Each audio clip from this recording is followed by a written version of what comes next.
Most welcome, my viewers all over the world. Today being on a Friday this evening, we are grateful to welcome you to my YouTube channel, FM Martin the Source, the #1 YouTube channel. And we are moving far, guys, so most welcome. Please subscribe to that button. Click that button for you to be able to get our videos once we upload them.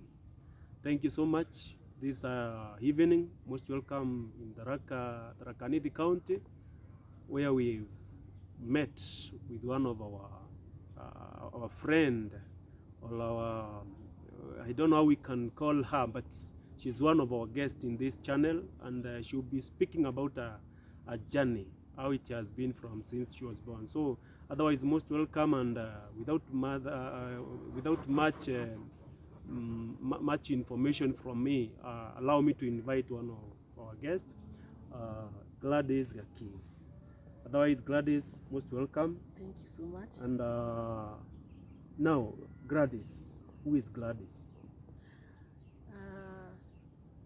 Gladys is a woman who has walked a journey that has not been so pleasant, a journey that I have decided to tell the whole world about it. Yeah. But I thank God because I am this far because of His grace. Sure. Not because of the efforts that I've made so far, just taken the grace of God. Yeah. I am 43 years old. I was born in 1978 on August 22nd. So I'll be celebrating my birthday in the next few days. We will celebrate your birthday. We will remember to tell you happy birthday when that time comes. Thank you. Now, Gladys, tell us your journey. How has it been from the time you were born to now, this age that you are in today? How has it been from the time you were born? We'd want to understand your whole journey, the challenges you've gone through, how you were born, how you are raised up, and the rape case and whatever. We'd want to understand all this that entails. I was born in Meru County, and then I didn't get to know my parents. Actually, I don't even know them up to now. You don't know your parents? I don't know my biological parents. This is because I was born at the middle of the night, and my mother, for reasons better known to her, because I have never met her, so that she can explain to me why she did that, she decided to dump me immediately after she gave birth. And I tend to think I was not born in a healthy facility, in a hospital, that is. And she dumped me in a liver, and in the morning, some people saw a tiny thing that had some movements at the banks of the liver. Yeah, that's a live baby. So they decided to check. They opened up the towel, and they saw curiosity in people. They always want to know what is in this bag. Yes, and now they lashed me to Meru level 4 hospital, and I was attended to. Yeah. I was a normal child. I did not have complications, so I picked up very well. Okay. And the nurses who received me, they treated me so well. Wow. And I was there up to 6 months. And now that time, 6 months in the hospital. Yeah. That time, they are taking care of you. Nobody came to claim a lost child. Nobody came to claim anything to do with me. Nobody came to say maybe my daughter was expectant. I don't know what happened. But now one of the nurses who were attending to me then decided to adopt me. And I was adopted at 6 months. There were no formalities that time, like a child could be.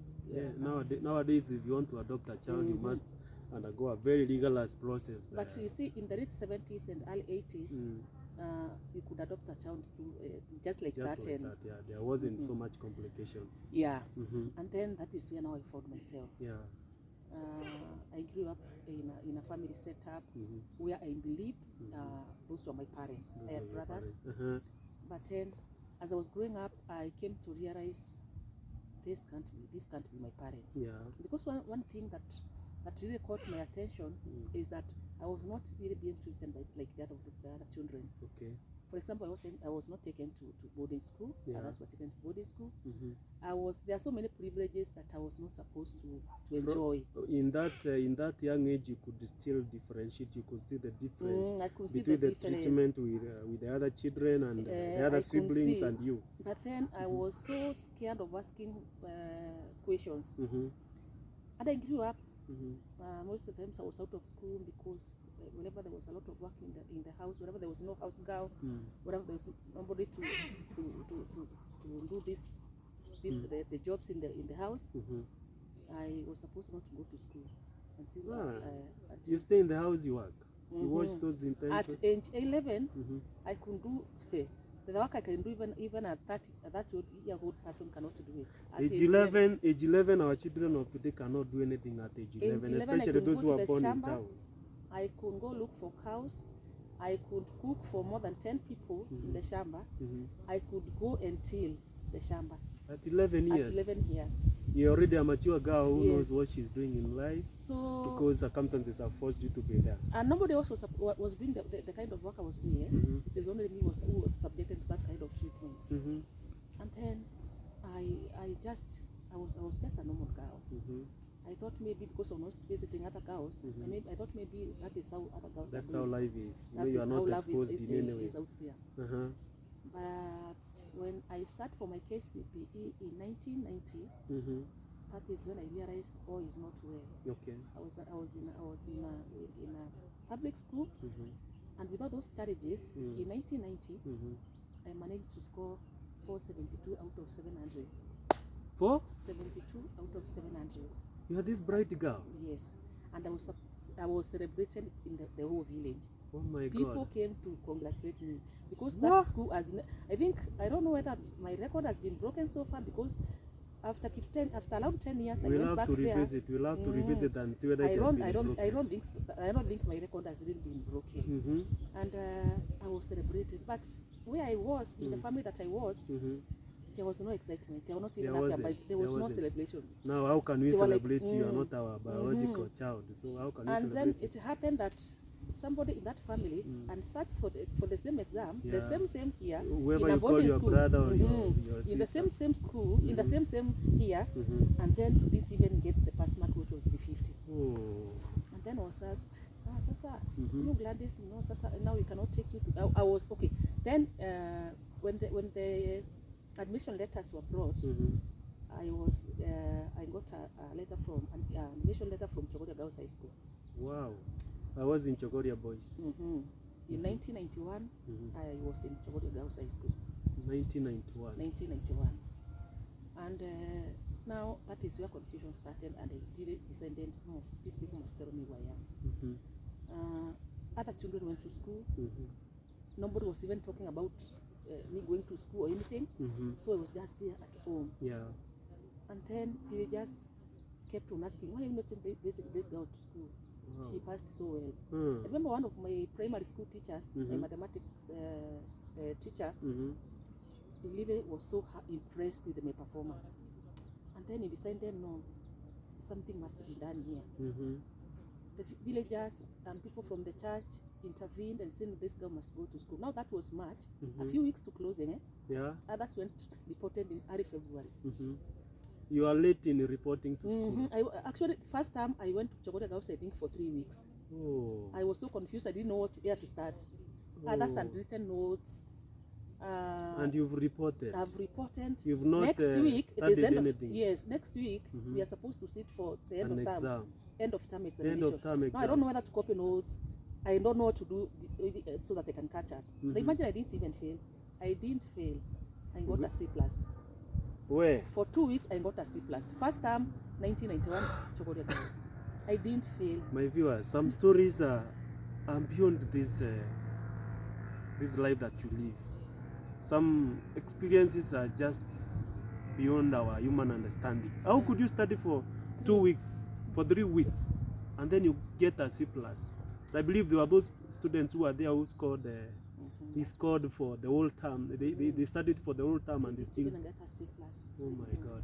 Now after that, I was taken to school late, and I tried to catch up. Mm-hmm. And first time I only studied for the principal that time, she was Siamureri. Mm-hmm. She was told my story by those people who took me to school because I did not even have enough shopping. The school fees was not enough, but she was told my story and she accepted me. I studied for 3 weeks.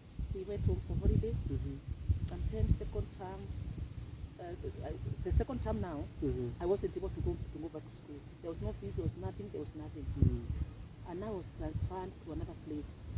I was taken to the grandparents' place to be hidden there, so that people don't keep on asking why I'm not in school. Oh, they're hiding you from the world, from the rest of the people who know you. Place now is where my grandma told me the truth. These people are not your parents after all. And now, how old are you at this time? At that time, I was I think 14. 14 years. Around 14. That's when now they are breaking the silence of your biological parents. They have not told me. She didn't actually tell me. She told me they are not my biological parents. As in they are telling you these are not your biological parents. But no more details. Because she also doesn't have the information about them. She didn't have the information. But I just stayed there. And then she looked for a school for me. A school that was in the village, the Corona Secondary School. Yeah, the Corona. It was a mixed school then. And from Chogoria Girls now we went and explained our case to the principal, so that we can be given the books plus the box. So you have to transfer. She was told there is no way we can raise school fees for Chogoria Girls. So I was transferred to the Corona. It was expensive that now time. Now that the Corona, I'm in the Corona, there's no competition. You can imagine from Chogoria Girls to the Corona that time.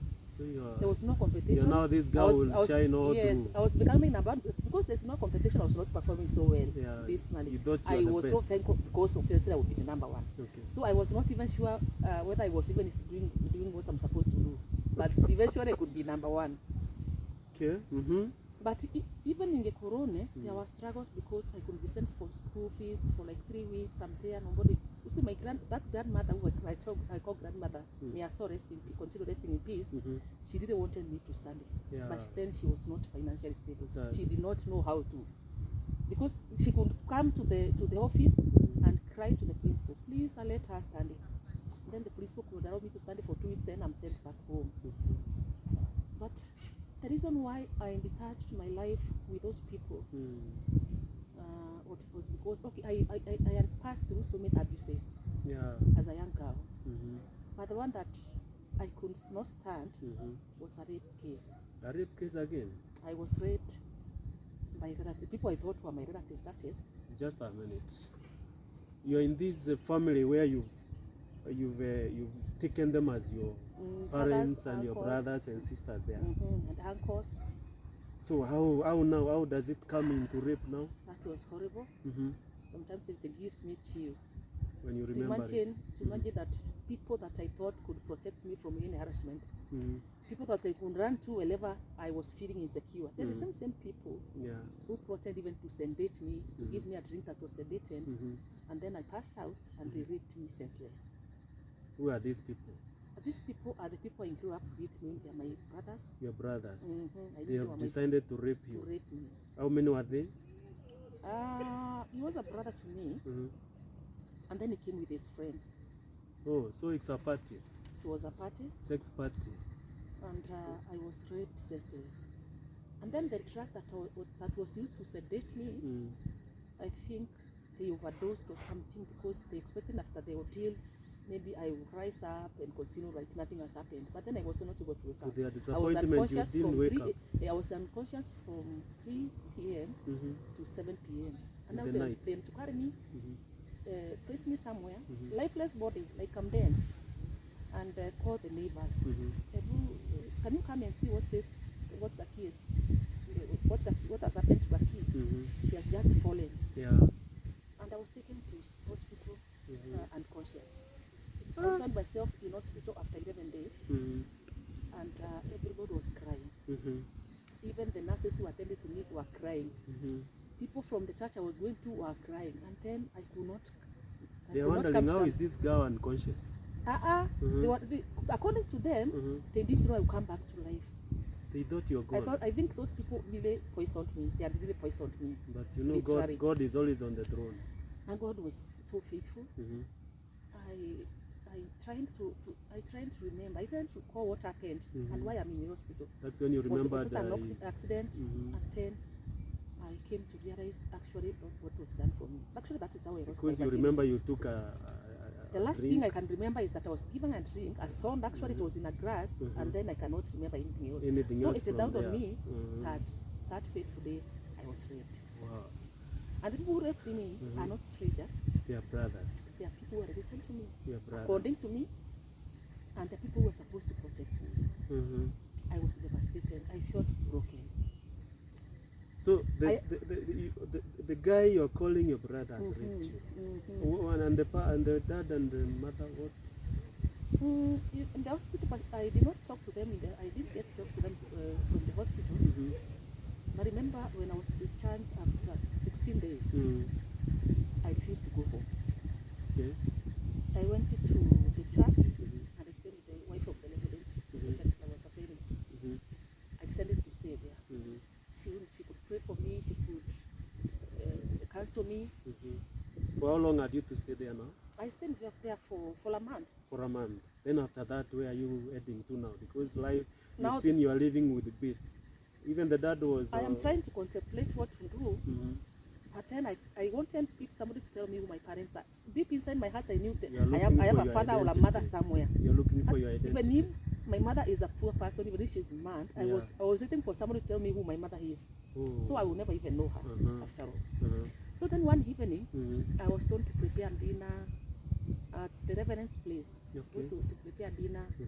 We set the table. We have very special guests. So the guests are those people, the family now. The family that now, your parents. Let us call them together your with this brother that did this. Your brother who raped you. I saw him and I was like, I want to die. I wish the ground can just open up and swallow me alive because I could not even stand him. Because you got that which you didn't expect it from a brother. Yes. So they came, we had dinner, I served dinner, we prayed. And then now that is where my story started. I was told, Gakii, you know what? This is not your brother after all. Okay. Please forgive him. You were a child who was picked from. Now that is how my story starts. Now it came dawning on me.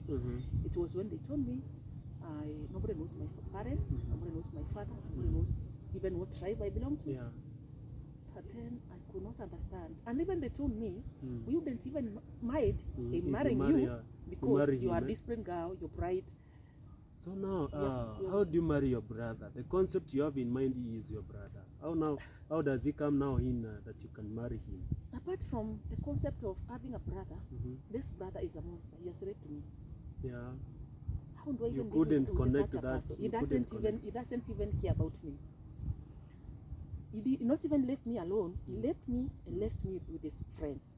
Like it was a party. For them to party on you. Yes. And then I didn't talk. So now what are they coming to do? They want me to go back home so that they can organize so I can go back to school because even the term was almost over. So I've wasted like 2 months in hospitals and there. And now I told them, yes, let's go home. So now at age 16, I do not have a place I can go home. I do not have my parents.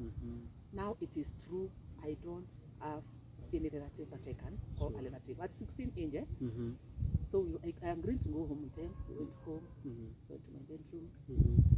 At 3 a.m. in the morning, I walked out with my night dress and the slippers. Where are you going? At the middle of nowhere. I found myself at the middle of nowhere, but I'm going. You purpose to just move? I just purpose to go away because there's no way I can live with this. Because they are not even remorseful. They are not. It's like whatever happened to me. Did the brother say, I'm sorry? No. He's not sorry because what he did is supposed to do it. They are not even remorseful. They don't even care about my feelings. Oh. Now, I decided enough is enough. I have to leave. And actually, I left when I was 16 years old. Today, I'm 43 years old. 16 years, you are very young at your, even your mind is not even settled on where you want to go to in life. And now, where are you going? And I where? did not have a clear idea to where I was going. You are just I wanted walking. to go away. You're just I walking. went away at the middle of the night. I passed through a forest that was known for elephants. Elephants, because they used to come to the place I was living. Yeah. But I was not hurt by anything. And then in the morning, God protected you, I know. God protected me. In the morning, around 6 a.m., I found myself in a compound, and I knocked the gate. Around 6 a.m., I found a very elderly woman. I think she was allowed 8 of them. And she asked me, what can I do for you?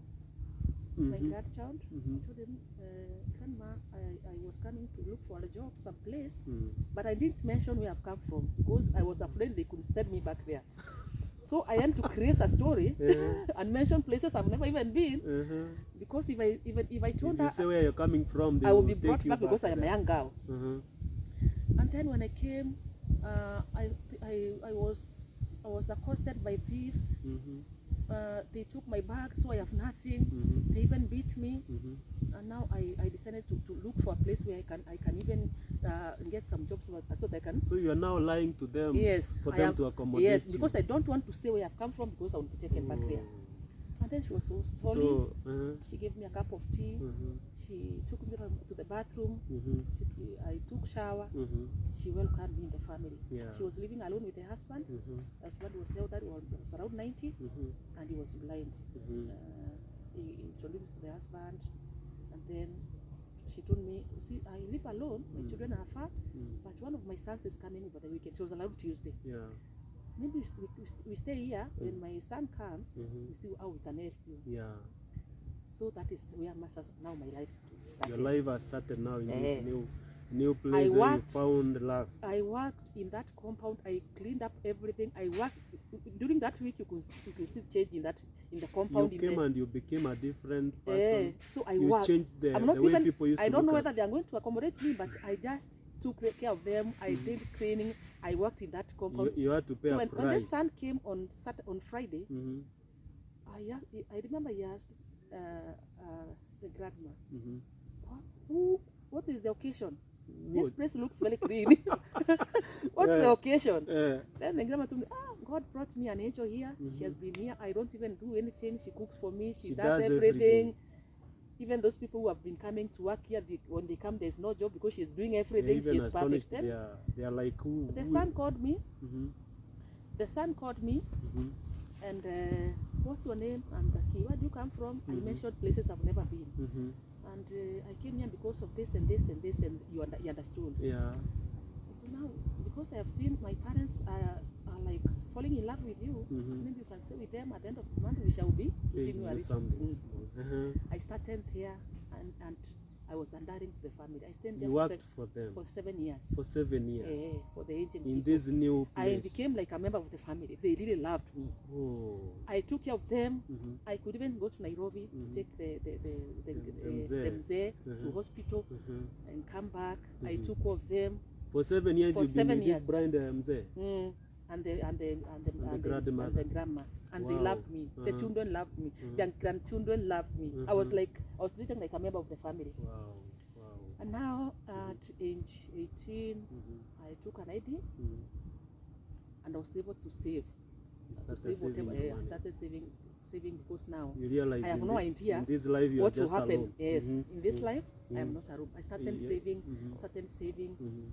The mzee passed when I was 4 years old there. He was married. He was given a send-off, and I was even in the eulogy. Everybody recognized my effort. In the eulogy, like I am a member of the family. People came looking for me for every detail. They want to know what's happening because I was supposed to make sure he has taken his meals on time. I was supposed to make sure he has taken his medicine on time. So I was like the one who was taking care of him. Because the grandma and that is where I get blessings, maybe. Thank you. Now I was left with the grandma. The grandma was taken to Nairobi because of complications, and now later she passed on.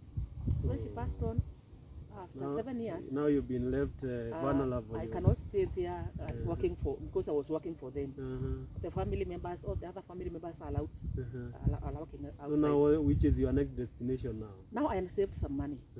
How much was it? I earned 42,000. 42,000 from being a house girl. And I was being paid, I think, 600 shillings per to month. 800. But I could save, when I would go to shopping, I could save some coins. And I was not even buying clothes because I wanted to have some money and start my business. You had ambitions in Now life. I came to a place called Kobo. When I came to Kobo, I had no idea what to start doing. So I looked for a job in a hotel. In that hotel, I will get to know what kind of business I can start. I was given a job in a hotel, but I stayed there for 3 days. The owner of that hotel wanted to abuse me sexually, and now I have that bitterness. I have those memories. These are the bosses who just want to. I remember one day he told me to take tea in his room, and when I went there, I found him naked, and he was an old man. He was the age of my dad. He was an old man. I really slapped him. I slapped him so hard because now that bitterness, like he can do whatever. Bitter. This is something that has made my life miserable. And I left, and I did not even look back. So one of the customers who I was attending to and already told me is looking for a person to manage his tea shamba, because he was a retired teacher and tea farmer, and he wanted to have somebody to manage. I went looking for him, and then he told me, yes, why not? Let's go to my place. Let me give you an opportunity. I went there. I had an hotel, and a restaurant, so I could manage. I was staying in his home, and he didn't. At that time now, my money is in the account, but now I'm just trying to settle down. You're trying to figure out what I business can you do. So finally, this mzee was paying me well. I stayed there for 1 year. And now I realized I can do an hotel business. Because I was going to manage his hotel, and I could see how it was doing. I found a house. Actually, it is him who was closing down. So you are employed, and you also want to start your own business. I have some money. But this mzee now is closing down his business. The restaurant. And now I don't know how to tell him I have some money. I have some interest in that restaurant. Because I don't know where did I get money from. I've just been here for 1 year. So I looked for a friend of mine, a lady friend of mine. You had to use your friend. I had to use my friend, but the money was mine to rent out the premises and the stock. And when he heard I'm going to that place, he actually gave me some money, like the crates of soda, sufurias, tables.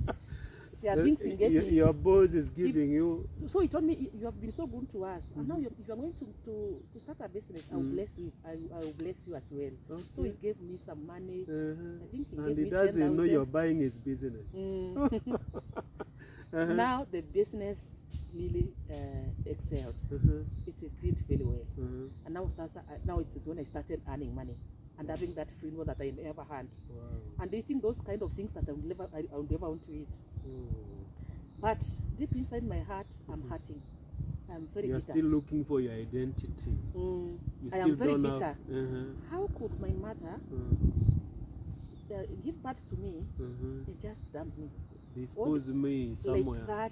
Like I'm just a heap of garbage. Actress. What did I do to her? What exactly what was in the mind? So I'm asking so many questions. Are you still looking for your mother even today? I don't think I didn't want to know her now. I've been through What if you saw her? It's okay. Will you forgive her? Of course I forgave her. I forgave her a long time ago. Now tell your mother where she is, if she is. My mom, wherever you are, this is Gladys Gakii, the girl you disposed of, you dumped at a very tender age. Come, I need to know you, I need to talk to you, because I need you in my life. Thank you. And I love you, and I forgave you long time ago. Now you're buying the restaurant. I've already bought it. Yes. It has peaked, because I was there for quite a while, and so I had friends. Okay. But now it is when depression ate me, when I started earning money, when I started having that freedom. I'm the boss because now. Nobody is bossing me around. around. You felt you have now the powers. I am the power. I am earning. Nobody is bossing me around. I have actually employed some people. I'm paying them. And then those people, the damned child has now become a boss. I started becoming so bitter. Like I could fight over fairly little provocations. I could fight. And now I have a nickname that is known. Is known by the whole world. Congestina. Oh, Congestina Tena. Congestina is our famous female boxer, and so you are called after that lady. Coincidentally, it was around that time when Congestina was a boxer. Was doing boxing, and she was doing so well. And then people could report me to the police. This girl has beaten me up. This girl has done this. This girl has beaten a conductor in the Matatu. This girl has beaten who? And then people, the policeman nicknamed me. You are still running your business. I'm running my business, but I am very bitter. I just want to, especially men, I could fight with any man. When you even those men. Who are not, even those who are not my age mates. How do you hate men? How do you hate men? I was depressed. Seriously? I was in a lot of bitterness because I could not trust any man. I looked at men and was like, these people are not good people. Whatever was done to me, I've never spoken about it. Ladies always call men dogs. So you are dealing with me, dogs. To me, that time, they were even worse than... Continue loving those dogs. According to me, I think they were even worse than dogs because I had gone through so much. And then if a man trying to behave in a manner likely to suggest, that was a fight. You didn't want someone to approach I didn't know I have a problem. In the name of he is looking for love or he is looking for a girlfriend? Yes, I didn't even want to hear those kind of nonsense. I felt like they're wasting my time. And then I started having bitterness. Like I want to. You mean from 16 years? Now you've started your business. 7 years, 1 year. That's those 8 years. I have never dated. I have never even thought of dating. You're just there. I'm just there. You're living your life in bitterness. In bitterness. At one point, I even wanted to revenge, and I didn't know how to do it. You know, now you have money now. You feel a bank account. You can go and burn those. I feel like I want to go and buy a gun.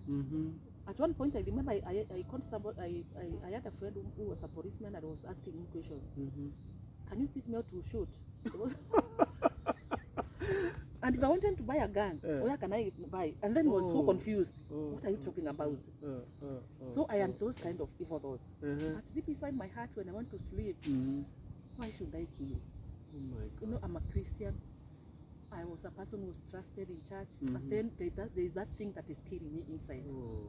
And my business really peaked. I had a lot of money. I extended the business. I had a modern restaurant. A big restaurant that could accommodate 200 customers. What? I used to have a DJ. I used to have a music system. I had a resident DJ, especially over the weekend. But now bitterness is still in you. I am not happy. I have money, but I'm not happy. No, this is okay. When I'm with people, I am like I'm okay. But you're not okay. But the moment I go to the house and lock myself in that room, I will really cry. Why Just me? Cry. Why me? I'm not happy. I'm not okay. And you have the money. I have the money. People I have are the looking freedom. for money. I have the freedom, but I'm not okay. And now, at one time, a woman friend of mine who was a customer. I used to buy utensils at her place. I used to buy mattresses at her place. I used to buy so many things at her place.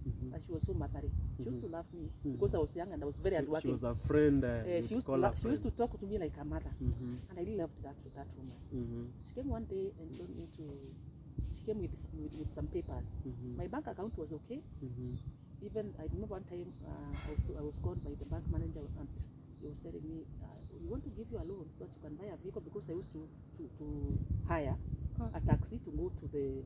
You've excelled to a position of buying even a vehicle. Yeah, I had money. The bank, you created a good relationship. See, when they look at my account, I could access a lot a loan. Of transactions. And they were happy with your account. And they were happy because I was even purchasing beer, purchasing most of the things I used to swipe with a card. So my account was okay. I used to swipe. And then at one point they wanted me to take a loan and buy a vehicle so that I can be going to the market, because I was going to buy goats at Isioro, Mitongo, because I had a modern butchery. Yeah.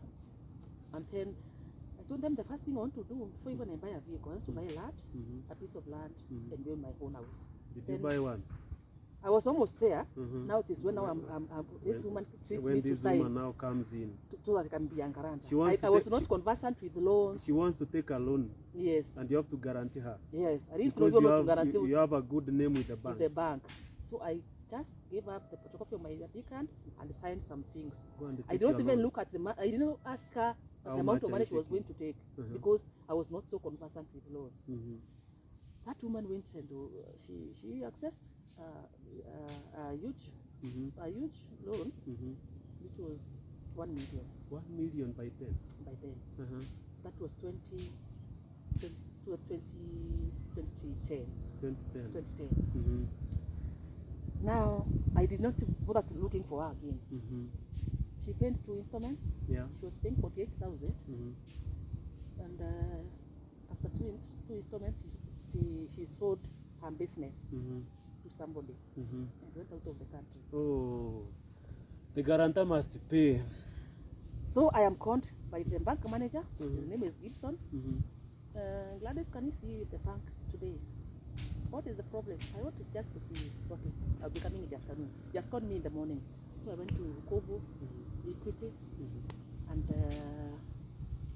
I went to the office and he asked me, when did the zip, he used to go as, if he was Ebola, he used to go as zippy. Where did zippy go? How am I supposed to know? I am not even sure. I don't even know why they're asking me such questions. But he told me, you guaranteed her and she took some money and now she hasn't paid for an installment and we cannot get her on phone. She's not even in the shop. So in other words, they are saying you will start paying that money. Yes. And you started paying the money. The loan was spread for a long time because I was a guarantor. I requested them to spread it for a long time. I paid the least and but still it was pinching on your business. I used to pay that 6,800 a month. That was the least I could pay according to the bank. And I paid like 10 installments. 10 months. Yes. And now the business was sinking. I could not even afford to pay my workers. I could not afford to go to the market to buy goods. Then the business started sinking. I started selling my things because this is the day that I'm supposed to pay the installments. I have no money, so I could just sell something. I sold almost whatever I had, and then at one point I felt like, oh, this is too much. This is too much for you. They would call me. I switch off the phone for 2 days, go and hide myself. They come there. They cannot fight me. They harass my workers. My workers now are not even being paid. What do I pay them with? So I realized I'm sinking so low. And one day I decided this is enough is enough. In the morning at 9 a.m. I called that bank manager. I told them, Gibson, I'm not going to hide forever. Yeah. And I'm not going to hide because I can't. So I told them in Kiswahili, saizi Gibson imefika mwisho. Yeah. Whatever you people do when somebody amefika mwisho, anything you want to do with me, I want you to do now. And don't even tell me tomorrow or in the afternoon. I want it now. I want to finish up with you now. At 11, I saw a lorry. I did not even bother hiding anything. Take anything you want. I opened all the doors. Now I had finished with my workers. They were there crying. Actually, they had all gone because initially I had 10 workers, but now I was left with only the manager, a woman who was called Mercy. She really cried. So they are taking literally everything in that room. From the business premise to where we were living with my staff, because they threatened a whole plot. I opened everything. There is nothing. Just take everything. Take everything. Now where will you be heading to now? Now people from the village, because I was very supportive in the programs of the village. I was a darling to many, and I used to help. When I had money, I used to help. They came all over. They wanted even to ban that lorry. You can't do this to Gladys. You can't do this to our daughter. You can't do this to her. She has really helped us. And then some women were coming with that. There's a man. My landlord came with a title deed. Take this title deed and go. To guarantee you. Let us remain with Gladys in the business. Yeah. We shall know how we shall do the rest. Take the title. I remember he came with the title deed. And they refused. I told them. I told that mzee, please, Dandy, don't do this. I am not dying. You're the one who is telling them. I'm the one who called them. And I want this. Whatever is in this premise is not mine. I want just to look. I want to look for what belongs to me. Yeah. Let them go with it, because they are not taking my hands. They are not taking my mind. I'm the same person. So, and then those people could call me inside. People want to help you. Why are you resisting their help? These people, you have been going to them. I told them, no, carry everything. Carry everything. They carried. I opened the doors. They carried. Now they've gone. They have gone. I'm left there. Where are you heading to now? You don't have a business. You don't have a source of income. I don't know. Oh, see, when that happens, see, somebody goes home, goes back home. Where are you going? Which home am I going to? Now that is when I first attempted suicide. What? That is the first time I attempted suicide in 2013. You felt February, life has come to an end. 2013 February, date 10. I went to the forest at the middle of the night. I walked to the forest and hanged myself.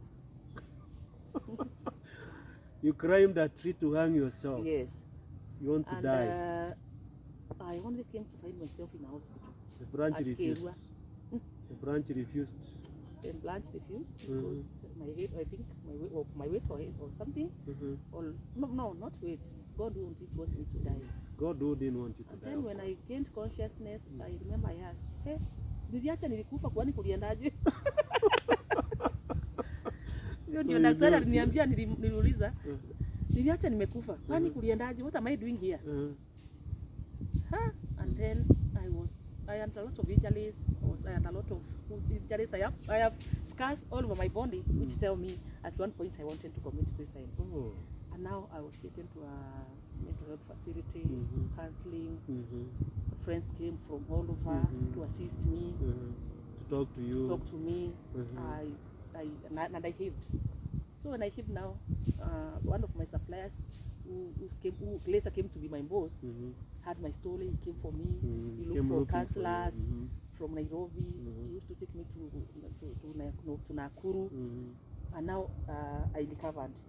So in 2013 September, I relocated to Marima. Marima. I have never been to Tharaka since I was born. I came in 2013. And I have come with my boss. This boss already had opened businesses in Chogoria, Dagani, and Chuka. So he came with me. We stayed in the house. We could go with him to the restaurants.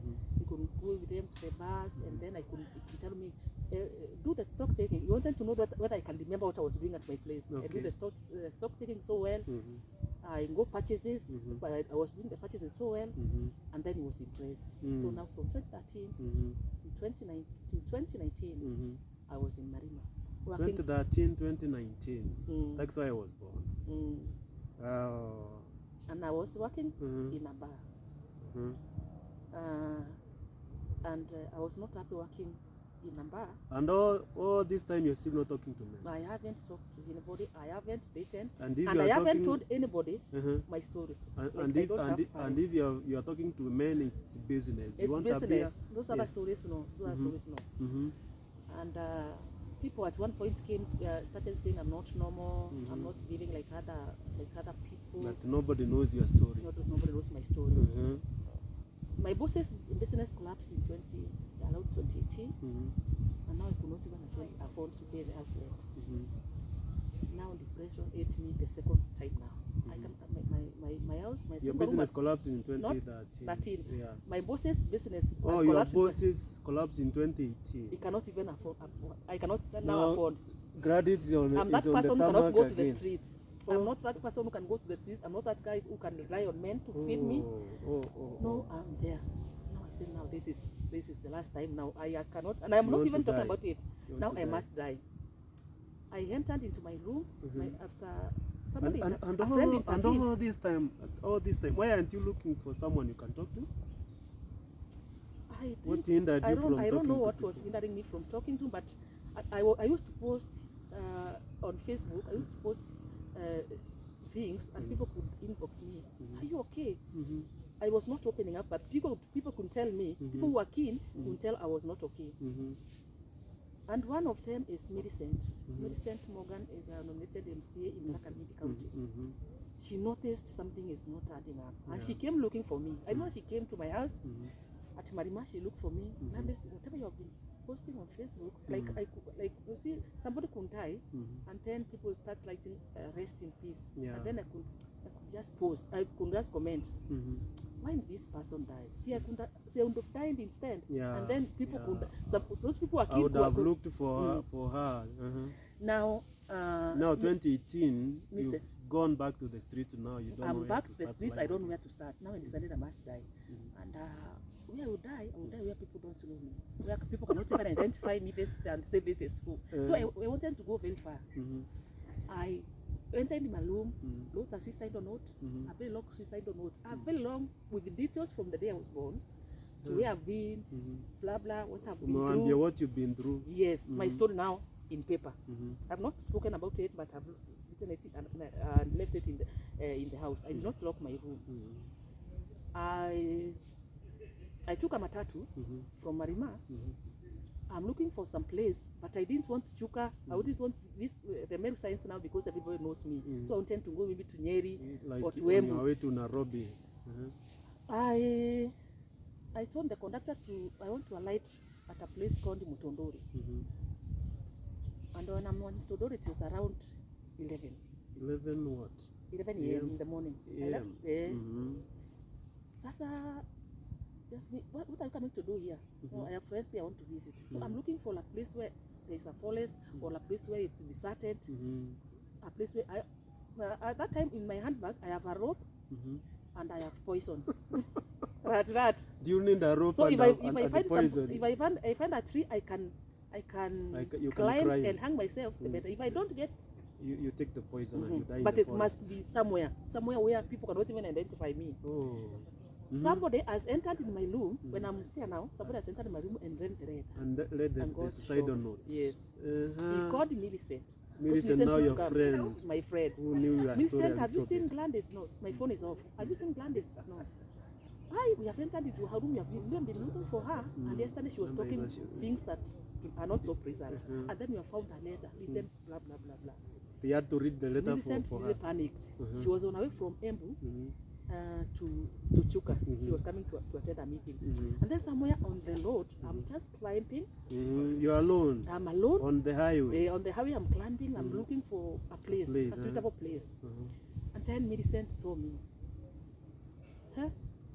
She was not the one who was driving, but she told the driver, please, this is the girl we are talking about. Can you stop where she is? Stop where she is. So I saw a vehicle just here. Blake's. Millicent came out with another man and the driver. They got hold of me. They got hold of me and took me to the van, and it reversed. Millicent instructed the driver to take me to there's an hotel around Motodori. It's in County View or something, County View. And she made sure I was locked there. And I have no phone, I have no handbag, I have nothing. But she has told the people in the hotel my story. So they would really take care of me. So she proceeded to Chuka. Be friends to you. Yeah, she went to Chuka to attend the meeting, and she came later at around 3. So now, she picked me. Those people are starting to make sure I have eaten well, I'm taken care of, and I'm not in a place where there is privacy. You're just with other people. Now I'm crying because I'm seeing these people are wasting my time. I really cried that day. They really talked to me. Isn't there a sense of life is changing? Yeah, Millicent is sending counselors to come and talk to me in that hotel, but I'm not opening up. Now, that is when we went with Millicent to her room, to her house. I stayed there for 1 week. She took care of me. She showed me a lot of love, and I was coming to say, no, I'm not supposed to die. So there is the other side of life. My story went viral. This suicidal story went so viral. And one person sent it in a prayer group. A woman in Canada used to have to be a member of that group. And then my pictures were posted. Your and then photos, my photos were posted. And then this woman in Canada, by the name Monica, was like, "Hi, Monica, wherever you are, someone is saying thank you." Monica Kangebe. She asked for my number and called me. Told me, Gladys, I want you to tell me exactly what is going on because I can't lose you. You don't know me, I don't know you, but I can't lose you. So Monica now is an angel. Monica is a ghost. I have never seen her. She has not been to Kenya since that time. And then I gave her, that is the first person. You gave her the story. The whole story. You opened up for her. I opened up and I felt like there's some burden that has come off my shoulder. Yes. I felt the bitterness so light. went. I felt the hunger went. And I even forgive myself the depression for the things. Went. Yes. And she told me, Gladys, that was November 20, 18. She told me, Gladys, your life will never be the same again. I remember those words. Yeah. From today, your life will never be the same again. And now Monica really wanted to help me. She would go back to her house. She sent me money. She paid my house rent. And then she was figuring out how she can help me. Yeah. Considering I was a Form 3 dropout. And then how can she wants to help me, but how? And now I came to my senses. Now I want to go back to school. If only she was in January, she asked me, January 2019, can I send you money to start a small business so that you can empower yourself? I told her no. No, you don't want to do a business. If you want to help me, let me go back to school. You go to school. Now you're going to school after how many years? 26 years. 26 years, that's when you want to go back to class. 1993 to 2019.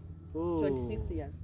Guys, for 26 years you've been away from class and you want to go back to class. Isn't that an amazing passion to pursue studies? So now you went back to class? She was so impressed because that is what she wanted actually, but then she could not suggest it to me considering I was advanced in age. And that is where my academics, I started writing my story through academics. Oh. I went to Kiamuru, I reported to Kiamuru Secondary School, which is a boarding school in Tharaka County, on March 5th, 2019. I wanted to start from Form 1. Yeah. Because I was not sure I would catch up anything. But then the police looked at me, I was like, no. Said no. You have to start in Form 3. Go to Form 3 and then work hard. Because now Form 1, you finish at a very advanced age. I was in class and there's nothing I'm understanding. I found a mathematics teacher and he was teaching science. I have never heard of science in 1990. We went to the lab. I don't even know how to connect those things. I don't even know the chemicals. Tubes and what have you. There's nothing. I have never even been to a laboratory. Now, by the grace of God, I had very supportive teachers. To be honest, in school, most of all my teachers were younger than me.